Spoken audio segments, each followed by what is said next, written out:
From the Apocrypha books of the Bible, a book called The Wisdom of Solomon. Chapter 1. Love righteousness, ye that be judges of the earth. Think of the Lord with a good heart, and in simplicity of heart seek him. For he will be found of them that tempt him not, and showeth himself unto such as do not distrust him. For forward thoughts separate from God, and his power, when it is tried, reproveth the unwise. For into a malicious soul wisdom shall not enter, nor dwell in the body that is subject unto sin. For the Holy Spirit of discipline will flee deceit, and remove from thoughts that are without understanding, and will not abide when unrighteousness cometh in. For wisdom is a loving spirit, and will not acquit a blasphemer of his words. For God is witness of his reins, and a true beholder of his heart, and a hearer of his tongue. For the Spirit of the Lord filleth the world, and that which containeth all things hath knowledge of the voice. Therefore he that speaketh unrighteous things cannot be hid, neither shall vengeance, when it is punished, pass by him.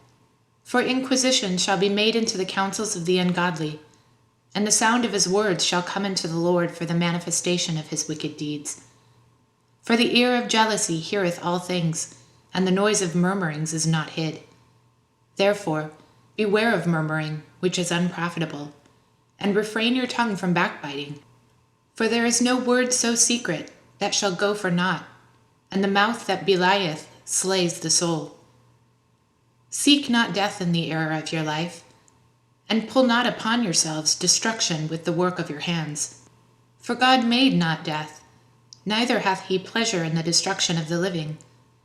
For he created all things, that they might have their being, and the generations of the world were healthful, and there is no poison of destruction in them, nor the kingdom of death upon the earth.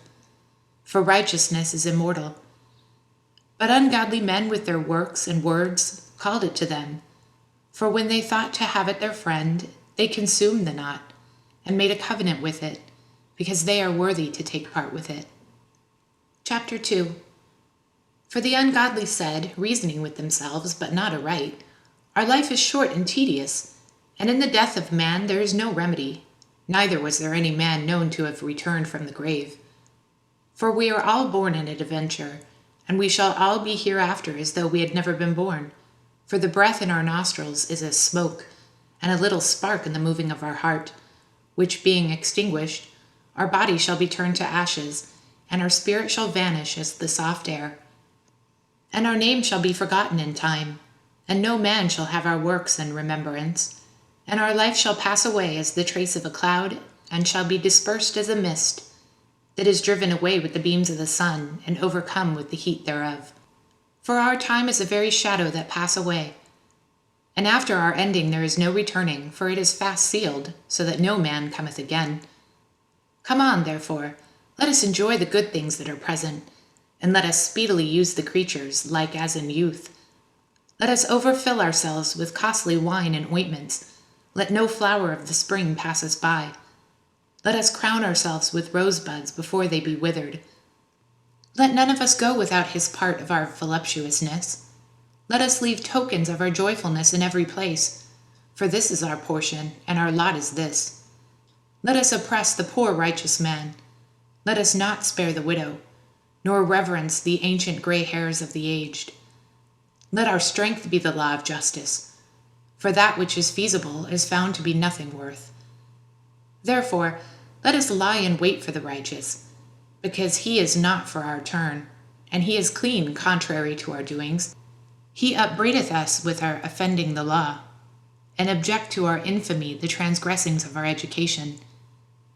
He professes to have the knowledge of God, and he called himself the child of the Lord. He was made to reprove our thoughts. He is grievous unto us, even to behold, for his life is not like any other man's. His ways are of another fashion. We are esteemed of him as counterfeits. He abstains from our ways as from filthiness. He pronounced the end of the just to be blessed, and make his boast that God is his Father. Let us see if his words be true. Let us prove what shall happen in the end of him. For if the just man be the Son of God, he will help him, and will deliver him from the hand of his enemies. Let us examine him with spitefulness and torture, that we may know his meekness and prove his patience. Let us condemn him with a shameful death, for by his own saying he shall be respected. Such things they did imagine, and were deceived, for their own wickedness has blinded them. As for the mysteries of God, they know them not, neither hoped they were for the wages of righteousness, nor discerned a reward for blameless souls. For God created man to be immortal, and made him to be an image of his own eternity. Nevertheless, through envy of the devil came death into the world, and they that do hold of his side do find it. Chapter 3. But the souls of the righteous are in the hand of God, and there shall no torment touch them. In the sight of the unwise they seem to die, and their departure is taken for misery. And their going from us to be utter destruction, but they are in peace. For though they be punished in the sight of men, yet is their hope full of immortality. And having been a little chastised, they shall be greatly rewarded, for God proved them, and found them worthy for himself. As gold in the furnace hath he tried them, and received them as a burnt offering. And in the time of their visitation they shall shine, and run to and fro like sparks among the stubble. They shall judge the nations, and have dominion over the people, and their Lord shall reign forever. They that put their trust in him shall understand the truth, and such as be faithful in love shall abide with him. For grace and mercy is to his saints, and he hath care for his elect. But the ungodly shall be punished according to their imaginations, which have neglected the righteous and forsaken the Lord. For whoso despises wisdom and nurture, he is miserable, and their hope is vain, their labors unfruitful, and their works unprofitable. Their wives are foolish, and their children are wicked. Their offspring is cursed. Wherefore, blessed is the barren that is undefiled, which has not known the sinful bed. She shall have fruit in the visitation of souls. And blessed is the eunuch, which with his hands hath wrought no iniquity, nor imagined wicked things against God. For unto him shall be given the special gift of faith, and an inheritance in the temple of the Lord more acceptable to his mind. For glorious is the fruit of good labors, and the root of wisdom shall never fall away. As for the children of adulterers, they shall not come to their perfection, and the seed of an unrighteous bed shall be rooted out. For though they live long, yet shall they be nothing regarded, and their last age shall be without honor. Or if they die quickly, they have no hope, neither comfort in the day of trial. For horrible is the end of an unrighteous generation. Chapter 4. Better it is to have no children, and to have virtue. For the memorial thereof is immortal, because it is known with God and with men. When it is present, men take example at it, and when it is gone, they desire it. It wears a crown and triumphs forever, having gotten the victory, striving for undefiled rewards. But the multiplying brood of the ungodly shall not thrive, nor take deep rooting from bastard slips, nor lay any fast foundation. For though they flourish in branches for a time, yet standing not last, they shall be shaken with the wind, and through the force of the winds they shall be rooted out. The imperfect branches shall be broken off, their fruit unprofitable, not right to eat, yea, meat for nothing. For children begotten of unlawful beds are witnesses of wickedness against their parents in the trial. But though the righteous be prevented with death, yet shall he be in rest. For honorable age is not that which stands in the length of time, nor that it is measured by number of years. But wisdom is the gray hair unto men, and an unspotted life is old age. He pleased God, and was beloved of him, so that living among sinners he was translated. Yea, speedily he was taken away, lest that wickedness should alter his understanding, or deceit beguile his soul. For the bewitching of naughtiness doth obscure things that are honest, and the wandering of concupiscence doth undermine the simple mind. He, being made perfect in a short time, fulfilled a long time. For his soul pleased the Lord, therefore hasted he to take him away from among the wicked. This the people saw, and understood it not, neither laid up this in their minds, that his grace and mercy is within his saints, and that he has respect unto his chosen. Thus the righteous that is dead shall condemn the ungodly which are living, and youth that is soon perfected the many years and old age of the unrighteous. For they shall see the end of the wise, and shall not understand what God in his counsel has decreed of him, and to what end the Lord hath set him in safety. They shall see him, and despise him, but God shall laugh them to scorn, and they shall be hereafter a vile carcass, and a reproach among the dead forevermore. For he shall rend them, and cast them down headlong, that they shall be speechless. And he shall shake them from the foundation, and they shall be utterly laid waste, and be in sorrow, and their memorial shall perish. And when they cast up the accounts of their sins, they shall come with fear, and their own iniquities shall convince them to their face. Chapter 5. Then shall the righteous man stand in great boldness before the face of such as have afflicted him, and made no account of his labors. When they see it, they shall be troubled with terrible fear, and shall be amazed at the strangeness of his salvation, so far beyond all that they had looked for. And they, repenting and groaning for anguish of spirit, shall say within themselves, This was he, whom we had sometimes in derision, and a proverb of reproach. We fools accounted for his life madness, and his end to be without honor. How is he numbered among the children of God, and his lot is among the saints? Therefore we have erred from the way of truth, and the light of righteousness hath not shined unto us, and the sun of righteousness rose not upon us. We wearied ourselves in the way of wickedness and destruction. Yea, we have gone through deserts, where there lay no way. But as for the way of the Lord, we have not known it. What hath pride profited us? Or what good hath riches with our vaunting brought us?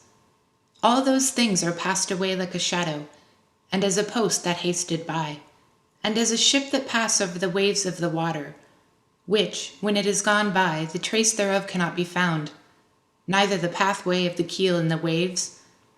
Or as when a bird has flown through the air, there is no token of her way to be found, but the light air being beaten with the stroke of her wings and parted with the violent noise and motion of them is passed through, and therein afterwards no sign where she went is to be found. Or like as when an arrow is shot at a mark, it parteth the air, which immediately cometh together again, so that a man cannot know where it went through. Even so we in like manner, as soon as we are born, begin to draw to our end, and had no sign of virtue to show, but were consumed in our own wickedness.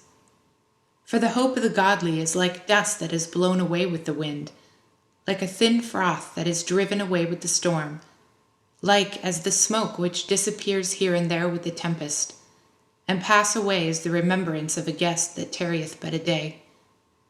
But the righteous live forevermore. Their reward also is with the Lord, and the care of them is with the Most High. Therefore shall they receive a glorious kingdom, and a beautiful crown from the Lord's hand. For with his right hand shall he cover them, and with his arm shall he protect them. He shall take to him from his jealousy for complete armor, and make the creature his weapon for the revenge of his enemies. He shall put on righteousness as a breastplate, and true judgment instead of a helmet, and shall take holiness for an invincible shield. His severe wrath shall he sharpen for a sword, and the world shall fight with him against the unwise.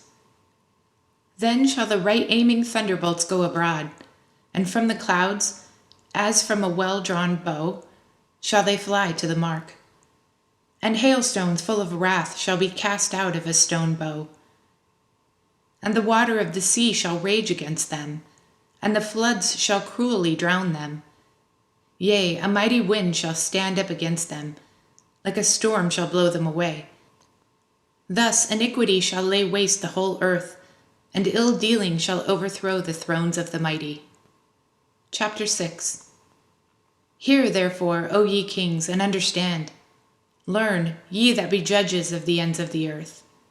Give ear, ye that rule the people, and glory in the multitude of nations. For power is given you of the Lord, and sovereignty from the highest, who shall try your works, and search out your counsels.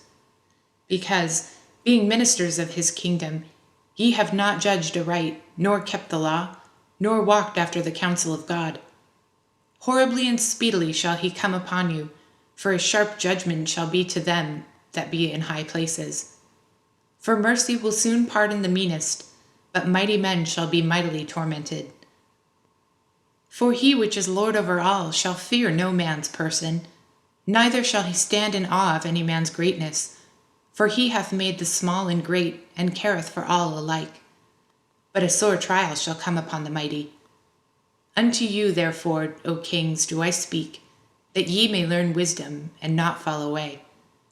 For they that keep holiness holy shall be judged holy, and they that have learned such things shall find what to answer. Wherefore set your affection upon my words, desire them, and ye shall be instructed. Wisdom is glorious and never fades away. Yea, she that is easily seen of them that love her, and found of her such as seek her. She prevent them that desire her, in making herself first known unto them. Who seeks her early shall have no great travail, for he shall find her sitting at his doors. To think therefore upon her is perfection of wisdom, and whoso watch for her shall quickly be without care. For she goes about seeking such as are worthy of her, showing herself favorably unto them in the ways, and meeting them in every thought. For the very true beginning of her is the desire of discipline, and the care of discipline is love. And love is the keeping of her laws, and the giving heed unto her laws is the assurance of incorruption. And incorruption maketh near unto God. Therefore, the desire of wisdom brings us to a kingdom. If your delight be then in thrones and scepters, O ye kings of the people, honor wisdom, that ye may reign forevermore. As for wisdom, what is she, and how she came up, I will tell you, and will not hide mysteries from you. But will seek her out of the beginning of her nativity, and bring the knowledge of her into light, and will not pass over the truth. Neither will I go with consuming envy, for such a man shall have no fellowship with wisdom. But the multitude of the wise is the welfare of the world, and a wise king is the upholding of the people. Receive, therefore, instruction through my words, and it shall do you good. Chapter 7. I myself also am a mortal man, like to all, and the offspring of him that was first made of the earth. And in my mother's womb was fashioned to be flesh in the time of 10 months, being compacted in blood of the seed of man, and the pleasure that came with sleep. And when I was born, I drew in the common air, and fell upon the earth, which is of like nature. And the first voice which I uttered was crying, as all others do. I was nursed in swaddling clothes, and that with cares. For there is no king that had had any other beginning of birth. For all men have had one entrance into life, and the like going out. Wherefore I prayed, and understanding was given me. I called upon God, and the spirit of wisdom came to me. I preferred her before scepters and thrones, and esteemed riches nothing in comparison of her. Neither compared I unto her any precious stone, because all gold in respect of her is as of little sand, and silver shall be counted as clay before her. I loved her above health and beauty, and chose to have her instead of light, for the light that comes from her never goes out. All good things together came to me with her, and innumerable riches in her hands. And I rejoiced in them all, because wisdom goes before them. And I knew not that she was the mother of them. I learned diligently, and do communicate her liberally. I do not hide her riches. For she is a treasure unto men that never fails, which they that use become the friends of God, being commended for the gifts that come from learning.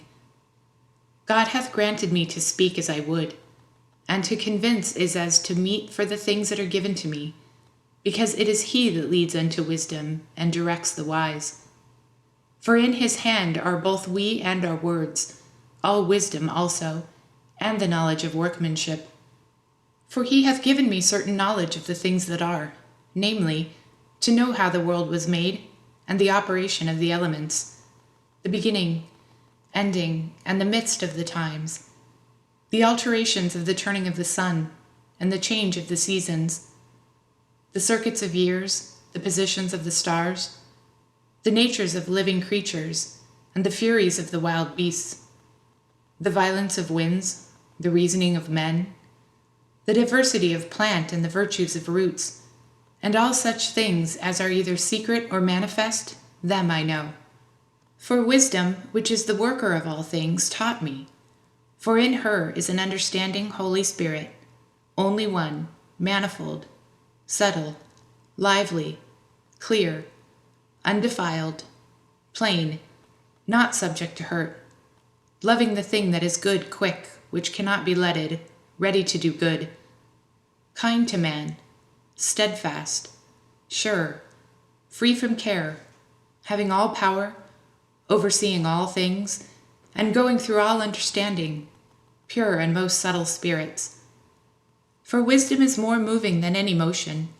She passes and goes through all things by reasons of her pureness. For she is the breath of the power of God, and a pure influence flowing from the glory of the Almighty. Therefore can no defile thing fall unto her. For she is the brightness of the everlasting light, the unspotted mirror of the power of God, and the image of his goodness. And being but one, she can do all things, and remaining in herself, she makes all things new. And in all ages entering the holy souls, she makes them friends of God and prophet. For God loveth none but him that dwelleth with wisdom.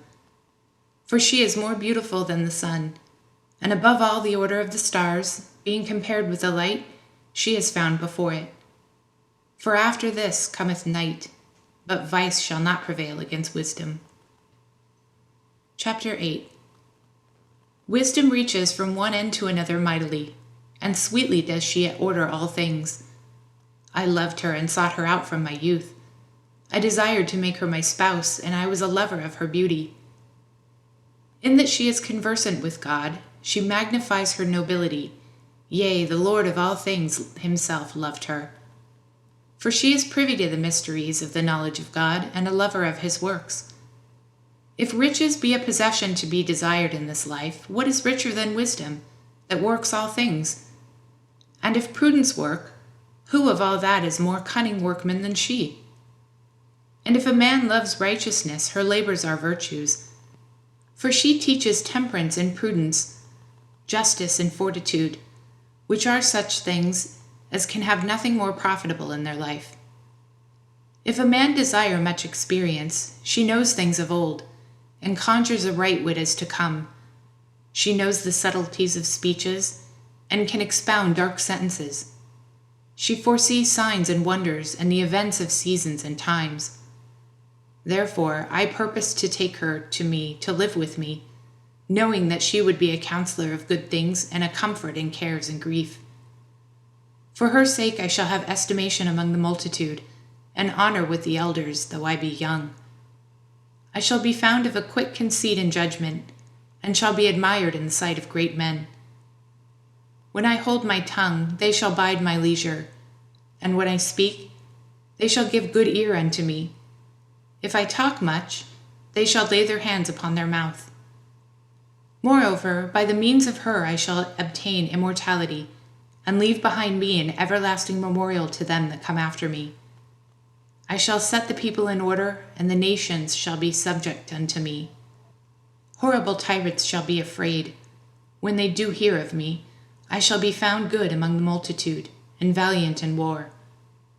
After I come into mine house, I will repose myself for her conversation hath no bitterness, and to live with her no sorrow, but mirth and joy.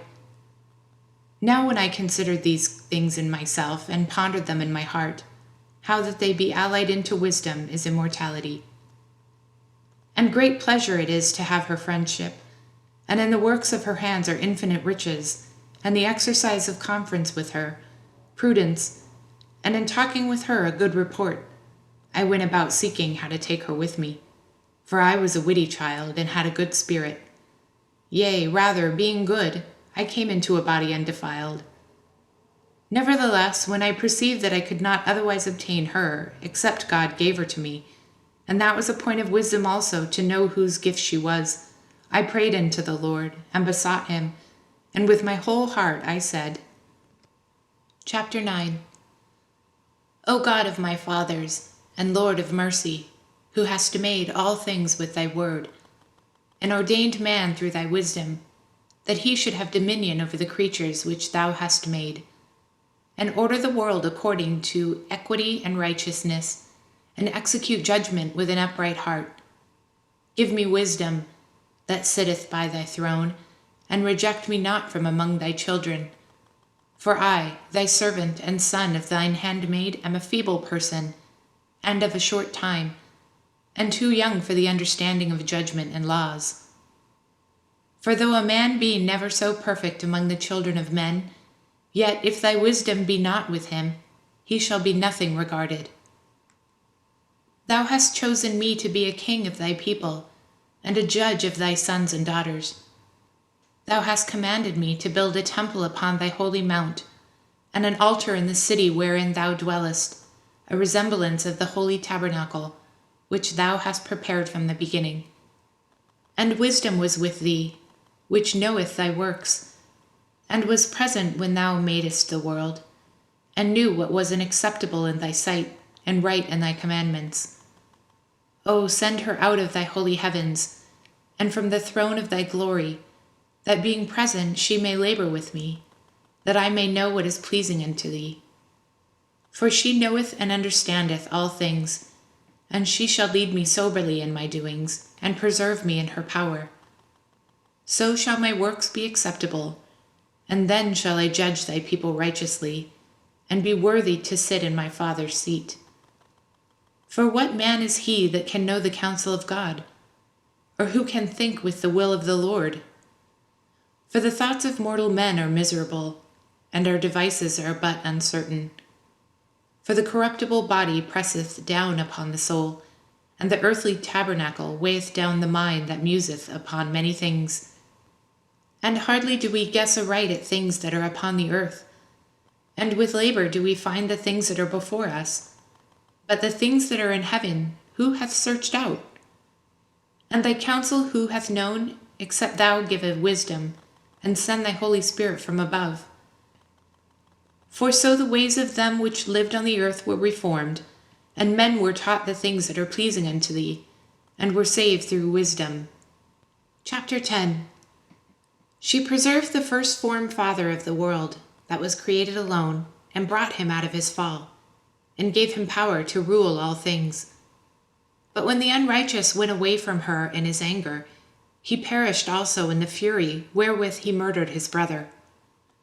For whose cause the earth being drowned with the flood, wisdom again preserved it, and directed the course of the righteous in a piece of wood of small value. Moreover, the nations in their wicked conspiracy being confounded, she found out the righteous, and preserved him blameless unto God, and kept him strong against his tender compassion towards his son. When the ungodly perished, she delivered the righteous man, who fled from the fire which fell down upon the 5 cities, of whose wickedness even to this day the waste land that smokes is a testimony, and plants bearing fruit that never come to it ripenness, and a standing pillar of salt is a monument of an unbelieving soul. For regarding not wisdom, they got not only this hurt, that they knew not the things which were good, but also left behind them to a world of a memorial of their foolishness, so that in the things wherein they offended, they could not so much as be hid. But wisdom delivered from pain those that attended upon her. When the righteous fled from his brother's wrath, she guided him in right paths, showed him the kingdom of God, and gave him knowledge of holy things, made him rich in his travels, and multiplied the fruit of his labors. In the covetous of such as oppressed by him, she stood by him and made him rich. She defended him from his enemies, and kept him safe from those that lay in wait. And in a sore conflict she gave him the victory, that he might know that goodness is stronger than all. When the righteousness was sold, she forsook him not, but delivered him from sin. She went down with him into the pit, and left him not in bonds, till she brought him the scepter of the kingdom, and power against those that oppressed him. As for them that had accused him, she showed them to be liars, and gave him perpetual glory. She delivered the righteous people and blameless seed from the nation that oppressed them. She entered into the soul of the servant of the Lord, and withstood dreadful kings and wonders and signs, rendered to the righteous a reward of their labors, guided them in a marvelous way, and was unto them for a cover by day and a light of stars in the night season, brought them through the Red Sea, and led them through much water. But she drowned their enemies, and cast them up out of the bottom of the deep. Therefore the righteous spoiled the ungodly, and praised thy holy name, O Lord, and magnified with one accord thine hand that fought for them. For wisdom opened the mouth of the dumb, and made the tongues of them that cannot speak eloquent. Chapter 11. She prospered their works in the hand of the holy prophet. They went through the wilderness that was not inhabited, and pitched tents in places where there lay no way. They stood against their enemies, and were avenged of their adversaries. When they were thirsty, they called upon thee, and water was given to them out of the flinty rock, and their thirst was quenched out of the hard stone. For by what things their enemies were punished, by the same they in their need were benefited. For instead of a perpetual running river, troubled with foul blood, for a manifest reproof of that commandment, whereby the infants were slain, thou gavest unto them abundance of water by a means of which they had not hoped for, declaring by that thirst then how thou hadst punished their adversaries. For when they were tried, albeit but in mercy chastised, they knew how the ungodly were judged in wrath and tormented, thirsting in another manner than the just. For these thou didst admonish and try as a father, but the other as a severe king, thou didst condemn and punish. Whether they were absent or present, they were vexed alike.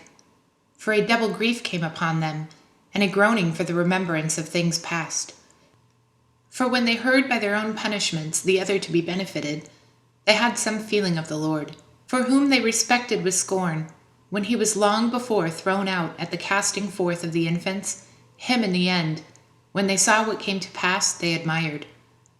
But for the foolish devices of their wickedness, wherewith being received they worshipped serpents void of reason, and vile beasts, thou didst send a multitude of unreasonable beasts upon them for vengeance, that they might know that wherewithal a man sinneth, by the same also shall he be punished.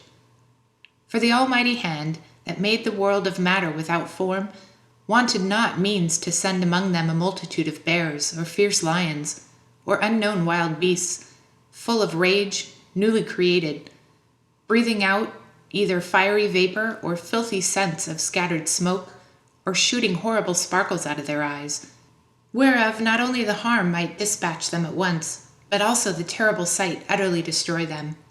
Yea, and without these they have fallen down with one blast, being persecuted of vengeance, and scattered abroad through the breadth of thy power. But thou hast ordered all things in measure and number and weight. For thou canst show thy great strength at all times when thou will. And who may withstand the power of thine arm? For the whole world before thee is as a little grain in the balance, yea, as a drop of the morning dew that falleth down upon the earth. But thou hast mercy upon all, for thou canst do all things, and wink at the sins of man because they should amend. For thou love all the things that are, and abhorrest nothing which thou hast made, for never wouldst thou have made anything if thou hadst hated it. And how could any living thing have endured, if not by thy will, or been preserved, if not been called by thee? But thou sparest all, for they are thine, O Lord, thou lover of souls. Chapter 12. For thine incorruptible spirit is in all things. Therefore chasten thou them by little and little that offend, and warnest them by putting them in remembrance wherein they have offended, that leaving their wickedness they may believe on thee, O Lord.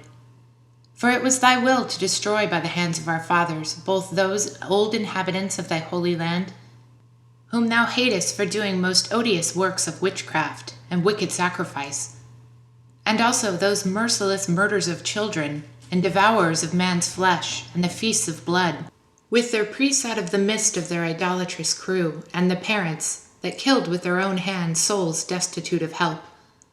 that the land, which thou esteemed above all other, might receive a worthy colony of God's children. Nevertheless, even those thou spared as men, and didst send wasps, forerunners of thine host, to destroy them little by little. Not that thou was unable to bring the ungodly under the hand of the righteous in battle, or to destroy them at once with cruel beasts, or with one rough word, but executing thy judgment upon them little by little, thou gavest them a place of repentance, not being ignorant that they were a naughty generation, and that their malice was bred in them, and that their cogitation would never be changed. For it was a cursed seed from the beginning, neither didst thou for fear of any man give them pardon for those things wherein they sinned. For who shall say, What hast thou done? Or who shall withstand thy judgment? Or who shall accuse thee for the nations that perish, whom thou made? Or who shall come to stand against thee, to be revenged for the unrighteous men? For neither is there any God but thou that carest for all, to whom thou mightest show that thy judgment is not unright.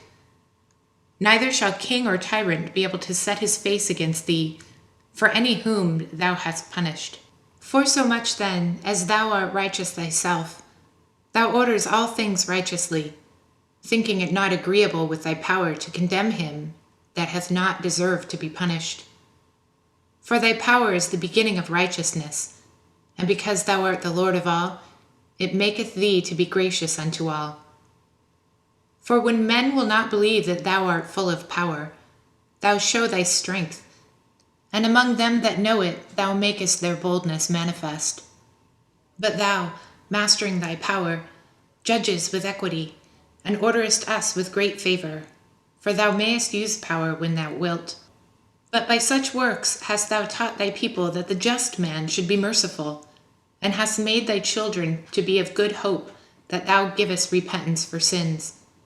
For if thou didn't punish the enemies of thy children and the condemned to death with such deliberation, giving them time and place whereby they may be delivered from their malice, with how great circumspection didst thou judge thine own sons, unto whose fathers thou hast sworn, and made covenants of good promises. Therefore, whereas thou dost chasten us, thou scourges our enemies 1,000 times more, to the intent that, when we judge, we should carefully think of thy goodness, and when we ourselves are judged, we should look for mercy.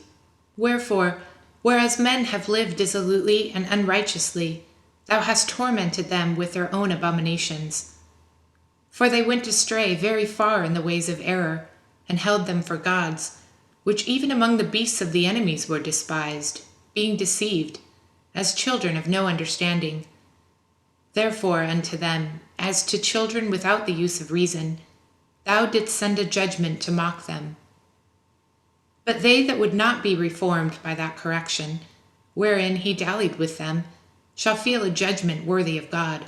Look for what things they grudged when they were punished, that is. For them whom they thought to be gods, now being punished in them, when they saw it, they acknowledged him to be the true God, whom before they denied to know, and therefore came extreme damnation upon them. Chapter 13.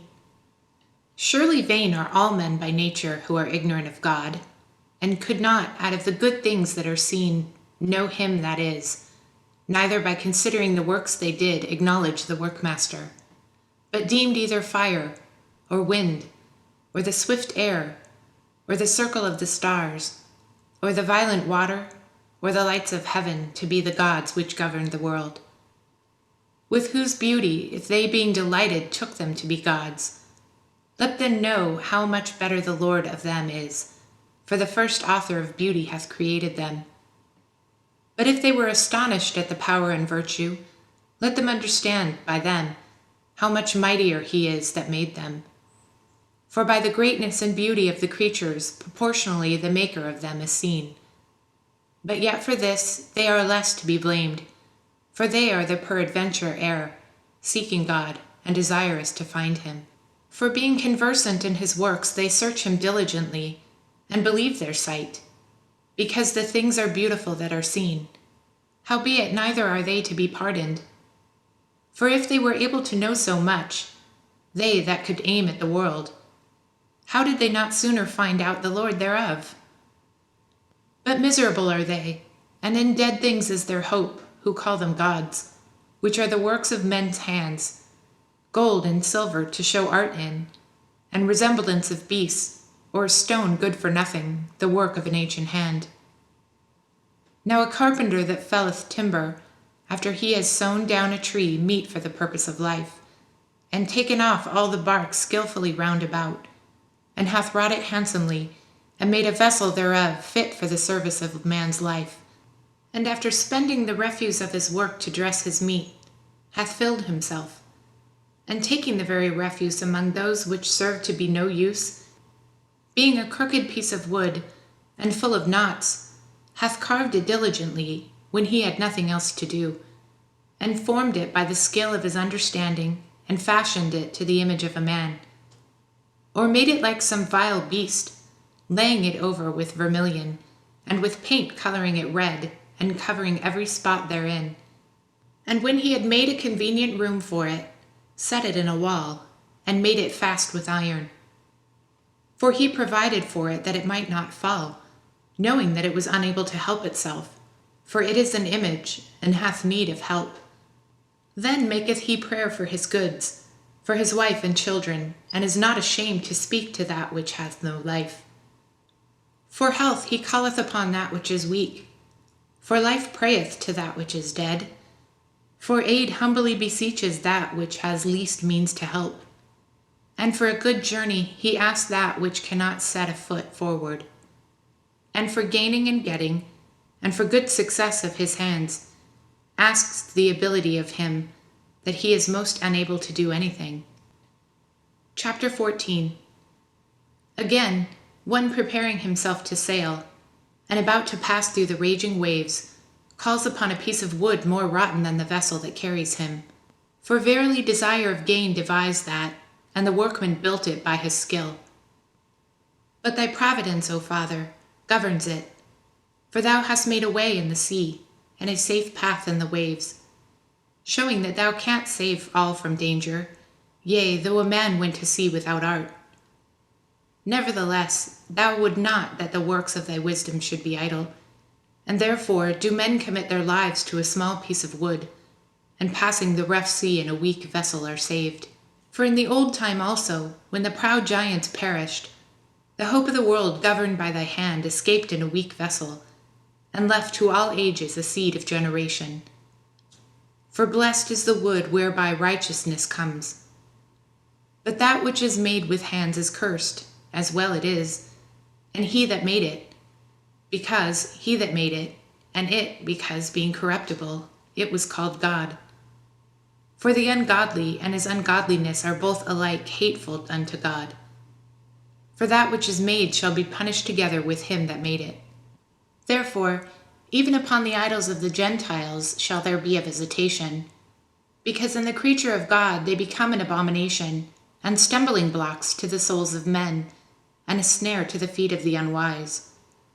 For the devising of idols was the beginning of spiritual fornication, and the invention of them the corruption of life.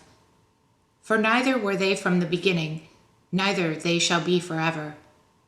For by the vain glory of men they entered into the world, and therefore shall they come shortly to an end. For a father afflicted with untimely mourning, when he hath made an image of his child soon taken away, now honored him as a god, which was then a dead man, and delivered to those that were under him ceremonies and sacrifices. Thus in process of time an ungodly custom grown strong was kept as a law, and graven images were worshipped by the commandments of kings, whom men could not honor in presence, because they dwelt far off.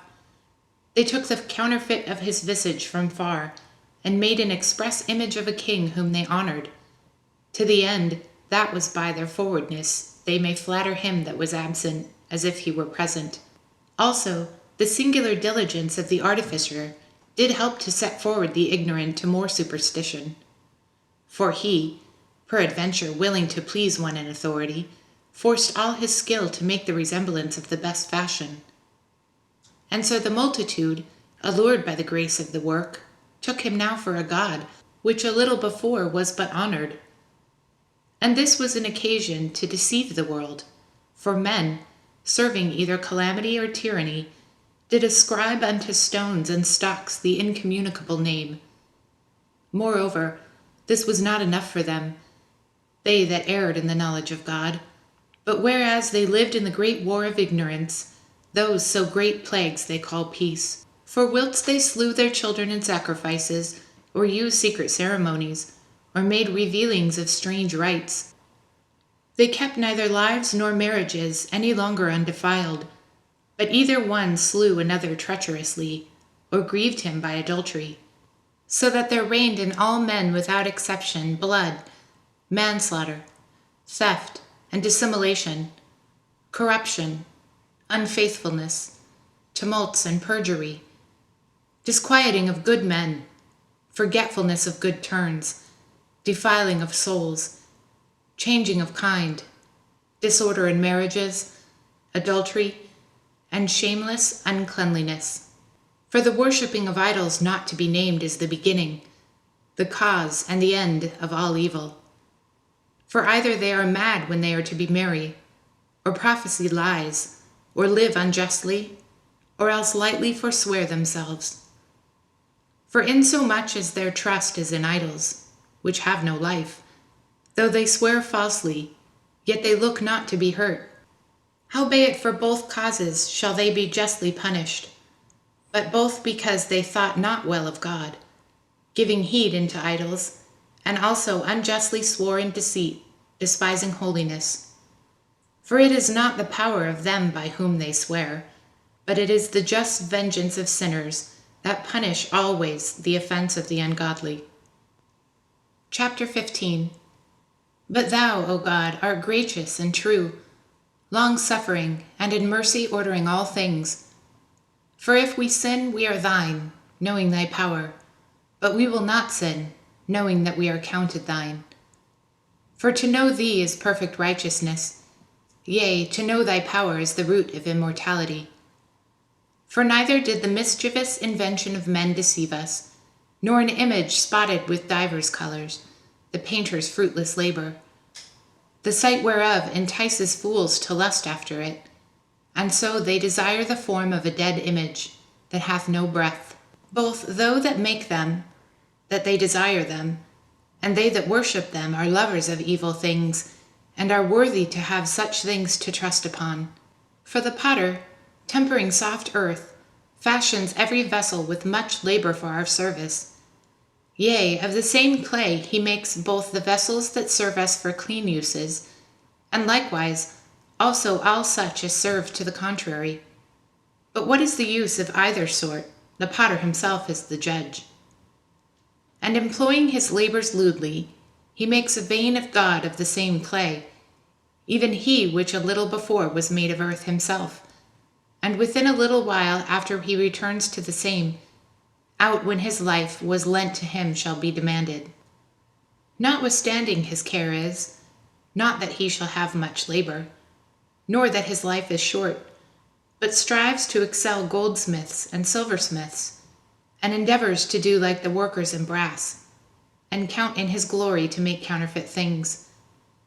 His heart is ashes, his hope is more vile than earth, and his life of less value than clay.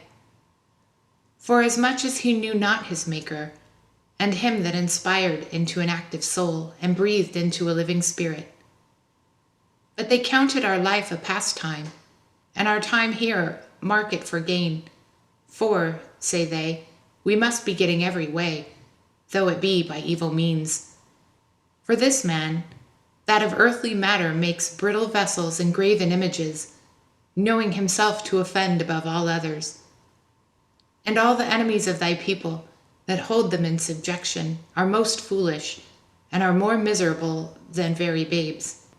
For they counted all the idols of the heathen to be gods, which neither have the use of eyes to see, nor noses to draw breath, nor ears to hear, nor fingers of hands to handle.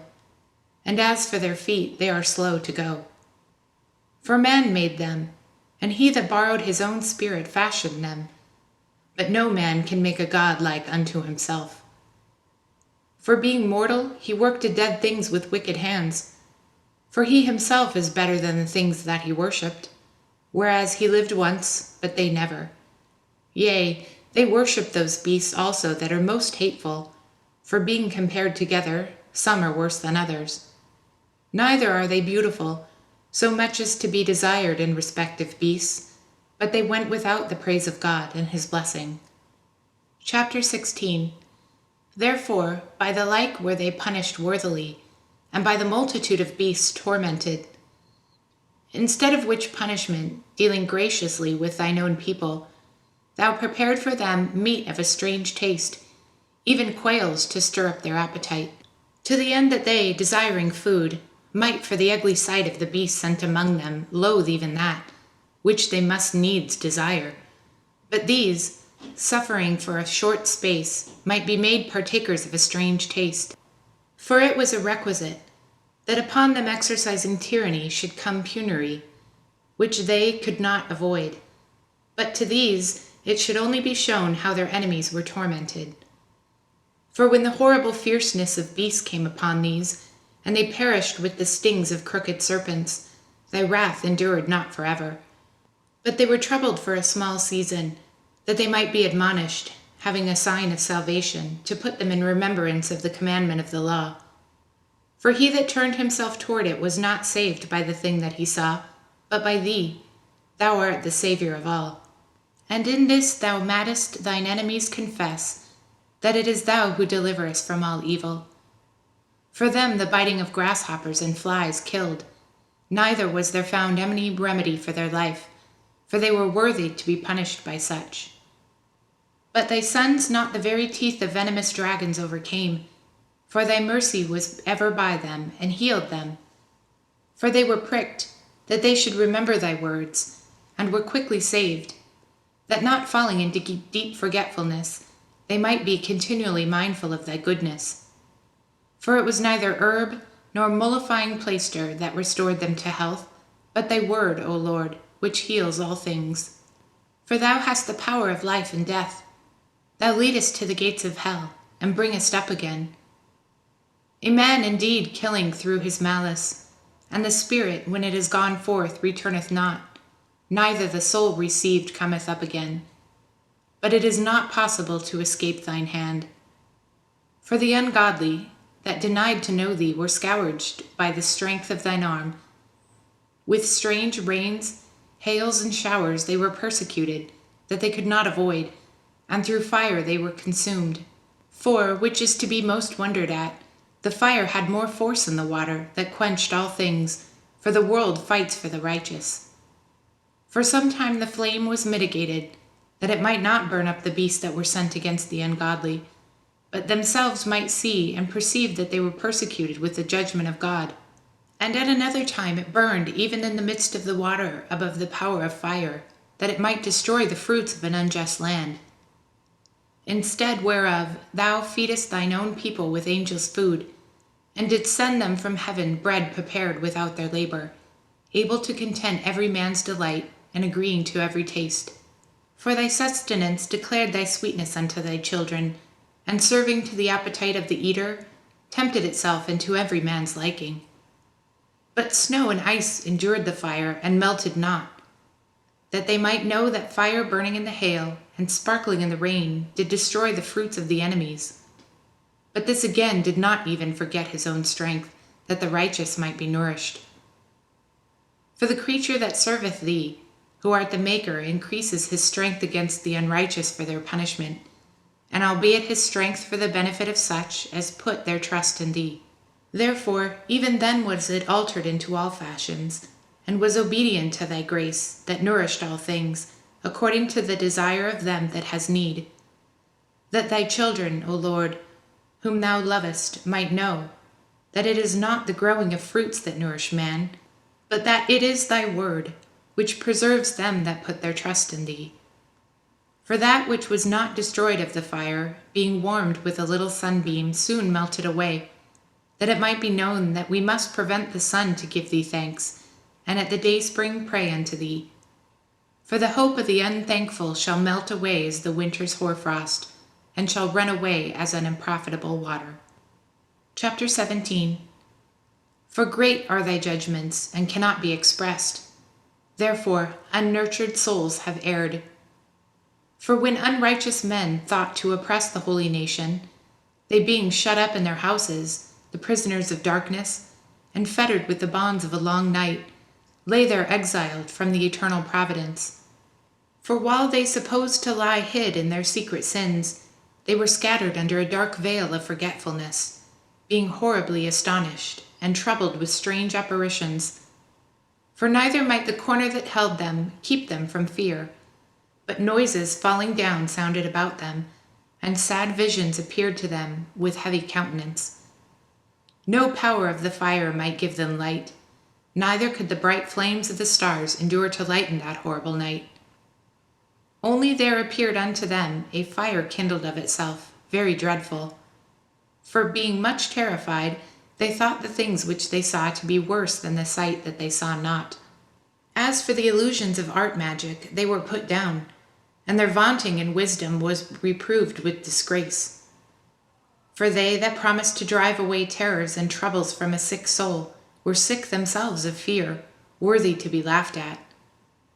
For though no terrible thing did fear them, yet being scared with beasts that passed by, and hissing of serpents, they died for fear, denying that they saw the air, which could of no side be avoided. For wickedness, condemned by their own witness, it is very timorous, and being pressed with conscience, always forecast grievous things. For fear is nothing else but a betrayer of the seekers which reason offereth.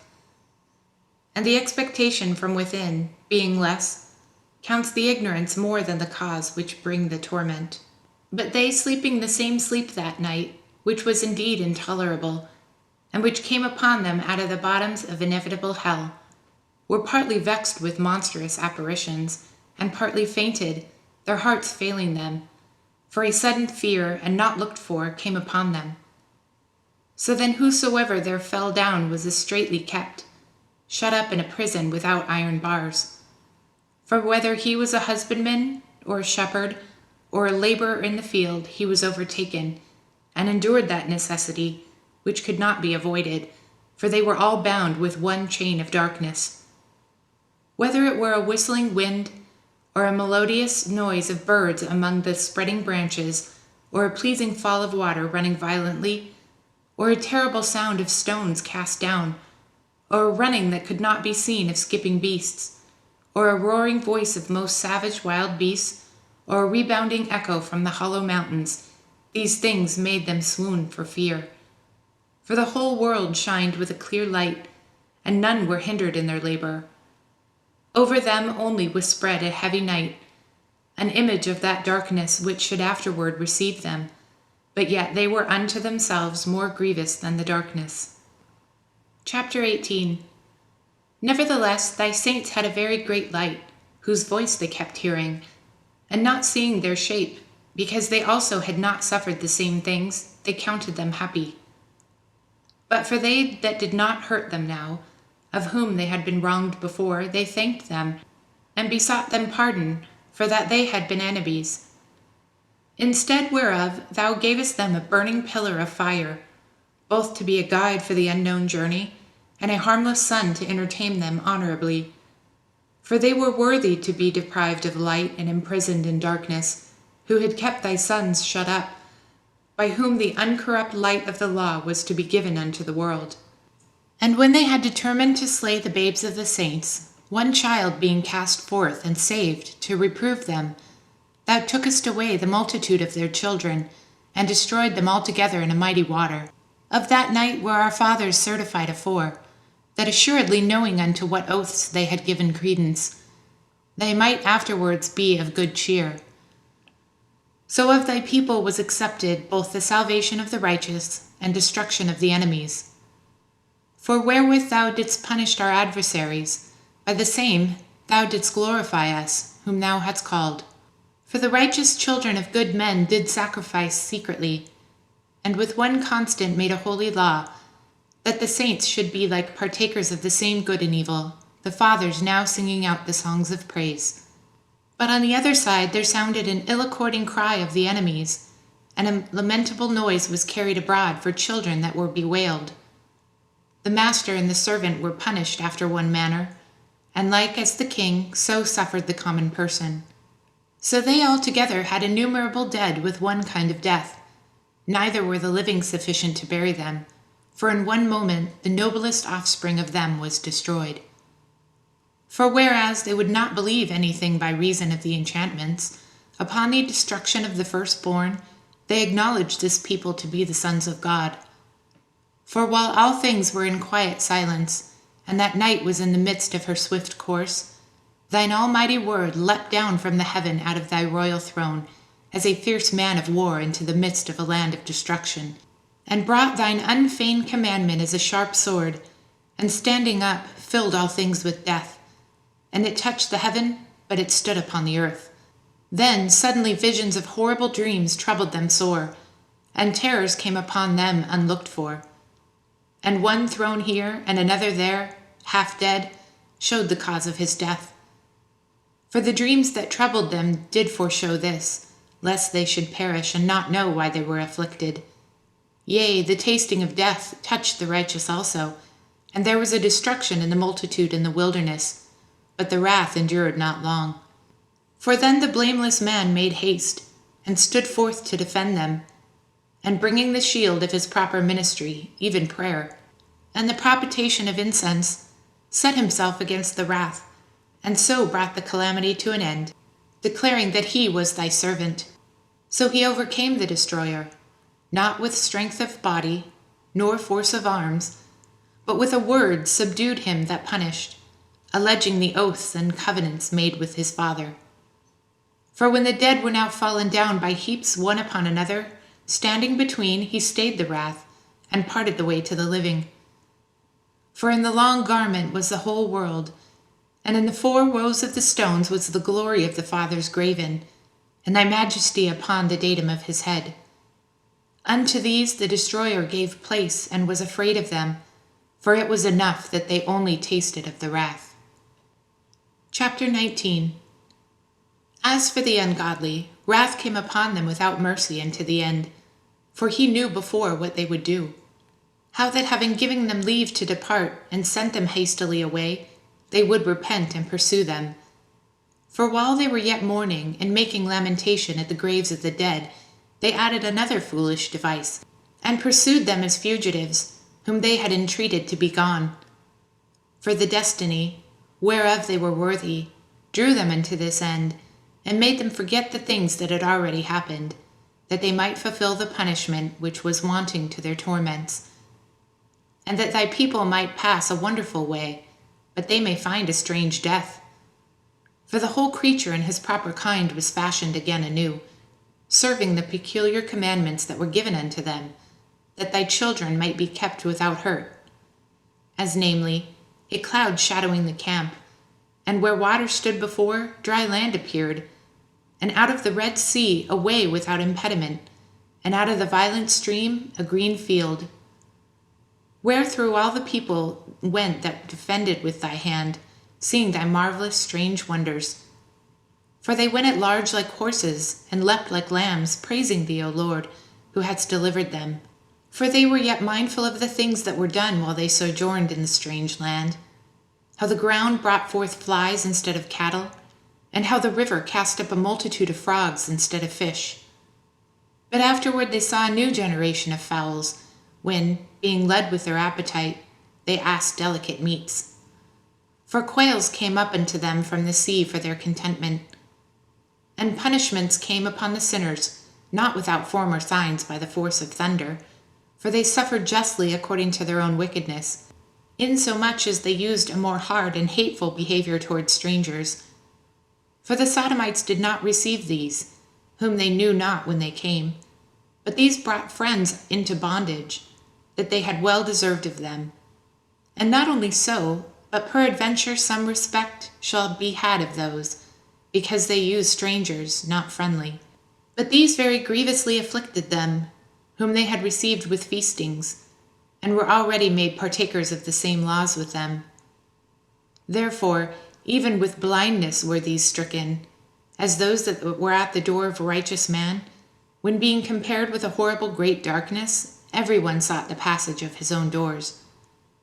For the elements were changed in themselves by a kind of harmony, like as in a paltry notes change the name of the tune, and yet are always sounds, which may well be perceived by the sight of the things that have been done.